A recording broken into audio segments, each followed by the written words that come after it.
പരസ്യ പ്രസ്താവനകൾ നേതൃത്വം വിലക്കിയിട്ടും കോൺഗ്രസിലെ മുഖ്യമന്ത്രി ചർച്ചകൾ തുടരുകയാണ്. നിയുക്ത മുഖ്യമന്ത്രി എന്ന് വിശേഷിപ്പിച്ച് വി ഡി സതീശനായി ഇന്നും ഫ്ലക്സ് ബോർഡ് പ്രത്യക്ഷപ്പെട്ടു.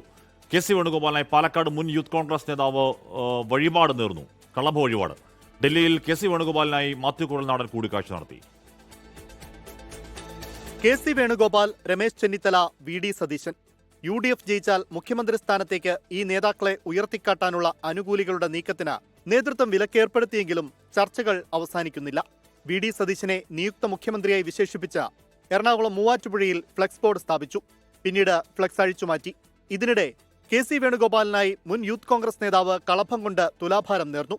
യൂത്ത് കോൺഗ്രസ് തൃശൂർ മുൻ ജില്ലാ വൈസ് പ്രസിഡന്റ് CM അനിൽകുമാറാണ് പാലക്കാട് ഏമൂർ ഹേമാംബിക ക്ഷേത്രത്തിൽ വഴിപാട് നേർന്നത്. എല്ലാവരും നേതാക്കന്മാരാണ്, പക്ഷെ നമ്മൾ കെ സിനെ ഭയങ്കര ഇഷ്ടപ്പെടുന്ന ഒരാളാണ്. നമ്മുടെ മനസ്സിൽ കെ സി മുഖ്യമന്ത്രി ആവട്ടെ തന്നെയാണ് നമ്മുടെ ആഗ്രഹം. ദേശീയ നേതൃത്വം അത് പറഞ്ഞു തരുന്നു. ഇപ്പൊ നമുക്ക് ഇഷ്ടമുള്ളത് ഇപ്പൊ വേറെ നമ്മൾ പരസ്യ പ്രസ്ഥാനം ഒന്നും അല്ലല്ലോ, ഒരു വഴിപാടാണല്ലോ നമ്മൾ കൊടുക്കുന്നത്. ഇതിനിടെ ഡൽഹിയിൽ കെ സി വേണുഗോപാലുമായി മാത്യു കുഴൽനാടൻ കൂടിക്കാഴ്ച നടത്തി. കൂടിക്കാഴ്ചയ്ക്ക് ശേഷം മാധ്യമങ്ങളെ കാണാതെ പിൻഗേറ്റിലൂടെ മാത്യു കുഴൽനാടൻ മടങ്ങി. അതേസമയം തന്റെ രാഷ്ട്രീയ ജീവിതം വിവരിച്ച ഇംഗ്ലീഷ് പത്രത്തിൽ പരസ്യ ഫീച്ചർ നൽകിയ Thiruvananthapuram DCC general secretary Prajin ബാബുവിനെ രമേശ് ചെന്നിത്തല അതൃപ്തി അറിയിച്ചു. പ്രജിൻ ബാബുവിന് KPCC നേതൃത്വം കാരണം കാണിക്കൽ നോട്ടീസ് നൽകിയിരുന്നു. Election desk 24.